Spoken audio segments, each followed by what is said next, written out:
I have this this bow that has set up a Garmin sight, which I love. Yeah. And what a Garmin sight is, it's a range-finding bow sight that uses a dot. So instead of having a pin, so just explain it to people at home, the way you sight an archery bow, a bow for bow hunting or bow for archery, is there's a program that you run the arrow weight through, the speed of the arrow, you shoot your arrow through a chronograph, the weight of the arrow, the draw length, and all these different components go into a program called Archery Advantage. And that program will give you a sight tape. You put that sight tape on your bow, and it's calculated to the weight of the arrow, the speed of the arrow, and it shows how much drop the arrow is going to have over 20 yards, 40 yards, 50 yards. And it'll show you exactly where that pin has to be. So you would have to range with a laser rangefinder. You get your number, oh, it's 56 yards away, and then you dial it perfectly to 56 yards, and that will calculate exactly where that arrow is going to be when it gets to 56 yards. What I love about this Garmin sight is at full draw, you just press a button, and it ranges, and then it gives you a pin. Well, I'm at full draw on this Nilgai, and I've had a couple of problems with this bow sight where it didn't range. So I'm at full draw, and I have a 90-pound bow, so it's a lot of weight. It's very heavy, and I'm pulling it. It's not a heavy bow like physically, but it's heavy to pull back, and I'm holding it back, and I press it, nothing. And I press it again, nothing. So then there's all this shit in your head. It's like, oh, Jesus, he's going to get away. Oh, no, you're going to make a bad shot. And I'm like, no, no, no, no, no, no, no, no, no. Good. And then the third time I press it, finally I get a pin. And I'm like, pull, pull, pull, flap.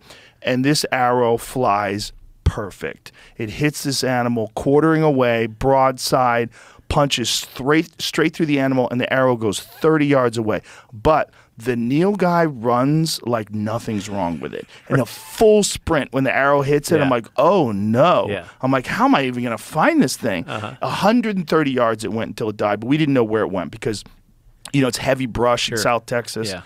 And I'm talking to the guide, and he's like, when we shoot them with rifles, we have the guide, we have the client who has a round in his rifle, and then the guide also has a round. So the client shoots the Nilgai, and then the guide will do a follow-up shot because that's how tough they are. I'm like, maybe you should have fucking told me that before because I was not even with him. I had snuck away. I'm like, just stay back because I'm going to try to move around these bushes and get within, you know, bow range.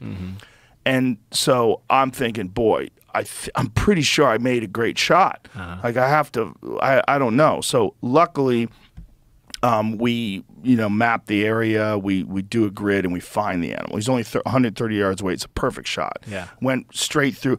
These animals don't bleed. They're the weirdest animal. They're amazing. When you shoot an elk at 30, you know, I think this was a 52-yard shot. If you shoot an elk at 52 yards, when you go to the spot where it hit, you're going to find drops of blood, and you're going to be able to do a blood trail, and you'll be able to find your animal. And they don't run like Nilgai run. This thing runs at a cheetah clip. I mean, full blast, full sprint, and just till it died. But it was a perfect shot. And it would not have been, I mean, the anxiety of the sight not working, me pressing the button, nothing. Me pressing the button, nothing. Oh, Right. And then and I'm at full draw here, and I'm like trying to stay calm and stable, and then finally press the button and get the thing. But if it wasn't for being conscious in the shot, pull, pull, pull, swoop, and I hear that whap. You know, that sound that you hear when it hits the vitals, when it goes through the ribs, through the body, and it went out the front shoulder. I mean, it was a perfect shot.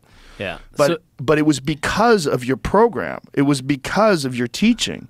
And this was after I'd already worked with you and Peter Attia at his house, and we were messing around. So I had it very keenly in my head what needed to be done.